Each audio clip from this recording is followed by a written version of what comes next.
নমস্কাৰ আপোনালোক সকলোকে পুনৰবাৰ আপোন চৰ্চৰ অন্য এটা ভিডিঅ'লৈ স্বাগতম জনাইছো।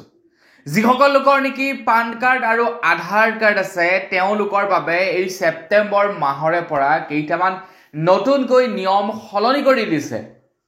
আপোনালোকৰ বাৰু পান কাৰ্ড আৰু আধাৰ কাৰ্ড আছে নে নাই কমেন্ট সেকশনত জনাব। আমাৰ অসমত কিন্তু এতিয়া আধাৰ কাৰ্ড বনোৱাটো খুবেই কঠিন হৈ পৰিছে। 18 বছৰৰ ওপৰৰ লোকসকলে আধাৰ কাৰ্ড আবেদন কৰিলে জিলা আয়ুক্তই প্ৰমাণীকৰণ কৰিব লাগিব, তেতিয়াহে আপোনালোকে আধাৰ কাৰ্ড লাভ কৰিব। নতুনকৈ কিছুমান নিয়ম নীতি সালসলনি কৰিছে আমাৰ অসমত পান কাৰ্ড আৰু আধাৰ কাৰ্ডক লৈ।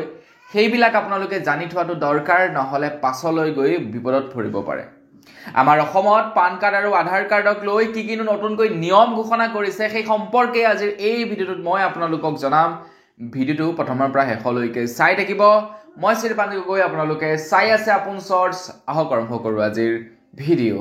আগবাইছো প্ৰথমটো সলনি কৰা নতুন নিয়মৰ ফালে। পান কাৰ্ড আৰু আধাৰ কাৰ্ডক এতিয়া লিংক কৰাটো বাধ্যতামূলক কৰি দিছে। সবেই এতিয়া লিংক কৰিবই লাগিব পান কাৰ্ড আৰু আধাৰ কাৰ্ড। বহুলোকে হয়তো পান কাৰ্ড আৰু আধাৰ কাৰ্ড লিংক কৰা নাই, কিন্তু এতিয়া পান কাৰ্ড আৰু আধাৰ কাৰ্ড লিংক কৰাটো বাধ্যতামূলক কৰি পেলাইছে। যদি এতিয়ালৈকে কৰা নাই কৰি পেলাওক। একেবাৰে সহজ পদ্ধতি। ইনকম টেক্স ডিপাৰ্টমেণ্টৰ অফিচিয়েল পৰ্টেলত যাব, তাত আপোনালোকে পান কাৰ্ড আৰু আধাৰ কাৰ্ড লিংক কৰিব পাৰিব। কেৱল আপোনালোকক আধাৰ কাৰ্ডৰ সৈতে যিটো নেকি মোবাইল নম্বৰ আছে সেই নম্বৰটো দৰকাৰ হ'ব, আৰু সহজতে পান আৰু আধাৰ দুয়োটাই আপোনালোকে লিংক কৰিব পাৰিব। কাৰণ আপোনালোকৰ জীৱনত হোৱা ফাইনেন্সিয়েল ট্ৰানজেকশ্যনসমূহ পৰ্যবেক্ষণ কৰিবৰ কাৰণে চৰকাৰক এতিয়া পান কাৰ্ড আৰু আধাৰ কাৰ্ডৰ লিংক কৰাৰ দৰকাৰ আছে। গতিকে পান কাৰ্ড আৰু আধাৰ কাৰ্ড যদি লিংক কৰা নাই কৰি ল'ব। আগবাইছো ইয়াৰ পাছৰটো সলনি কৰা নিয়মৰ ফালে। ইয়াৰ পাছৰ নিয়মটো হৈছে যে এতিয়াৰে পৰা যদি কোনোবা ব্যক্তিয়ে অজানিতে বা জানি বুজি দুখনকৈ পান কাৰ্ড বনাই ৰাখিছে তেওঁলোকৰ ওপৰত এতিয়া জৰিমনা বিহা হ'ব বুলি জনাইছে। যদি কোনো এজন ব্যক্তিয়ে জানি বুজি হওক বা অজানিতেই হওক দুখনকৈ পান কাৰ্ড ব্যৱহাৰ কৰি আছে, তেখেতক 10,000 টকাৰ জৰিমনা লগাব। আপুনি জানি বুজিয়ে পান কাৰ্ডখন বনাওক বা অজানিতেই আপোনালোকে পান কাৰ্ড দুখন নবনাওক কিয়, তো আপোনাৰ ওচৰত যদি দুখন পান কাৰ্ড ডিটেক্ট হৈ যায় তেন্তে আপুনি এখন পান কাৰ্ড সাৰেণ্ডাৰ কৰিব লাগিব আৰু লগতে 10,000 টকাৰ জৰিমনা ভৰিব লাগিব।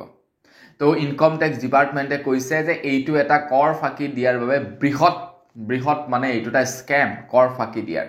গতিকে এনেধৰণৰ স্কেমবিলাক ইনকম টেক্স ডিপাৰ্টমেণ্টৰ সৈতে নচলিব। তো ইনকম টেক্স ডিপাৰ্টমেণ্টে কৈছে দুখন যদি পান কাৰ্ড আছে এখন সাৰেণ্ডাৰ কৰিব লাগিব। আগবাইছো একেবাৰে শেষৰটো সলনি কৰা নিয়মৰ ফালে। আধাৰ কাৰ্ডৰ সৈতে এতিয়া আপোনালোকৰ কাৰেণ্ট মোবাইল নাম্বাৰ আপডেট কৰিব লাগিব। যিটো মোবাইল নাম্বাৰ আপোনালোকে বেংকত দি ৰাখিছে, বেলেগত ক'ৰবাত দি ৰাখিছে, সেই নাম্বাৰটো আপোনালোকে আপডেট কৰিব লাগিব।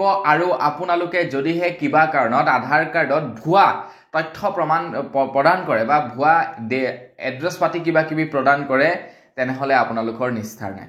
আধাৰ কাৰ্ডত সকলো নথি পত্ৰ শুদ্ধমতে দিব লাগিব। যদি ভুল দিয়ে তেনেহ'লে আপোনালোকৰ ওপৰত ব্যৱস্থা হাতত লোৱা হ'ব। আমাৰ অসমত বৰ্তমান সময়ত বিদেশীক লৈ বিৰাটেই কঠোৰ হৈছে, কিছু কঠোৰ নীতি অৱলম্বন কৰিছে। গতিকে তেনে অৱস্থাত মই ভাবোঁ আপোনালোকে একো ভুলেই নকৰিব। যদি কিবা এটা ভুল কৰে পাছলৈ গৈ আপোনালোকে বিপদত পৰিব পাৰে। তো সেইবাবে যিকেইটা নিয়মৰ কথা ক'লোঁ এইকেইটা আপোনালোকে মানে খুব ভালদৰে পালন কৰিব। তো বৰ্তমান বছ আজিৰ ভিডিঅ'ত জনাবলগীয়া খবৰ ইমানকেইটাই আছিলে। খবৰকেইটা জানি কেনে পালে কমেণ্ট ছেকশ্যনত জনাব। যদি ভাল লাগিলে লাইক এটা কৰিব, চেনেল যদি ছাবস্ক্ৰাইব কৰা নাই ছাবস্ক্ৰাইবটো কৰি ল'ব। পুনৰ এটা ভিডিঅ' লগ পোৱাৰ আশা থাকিলে বিদায় মাগিছোঁ। ধন্যবাদ। জয় অসম।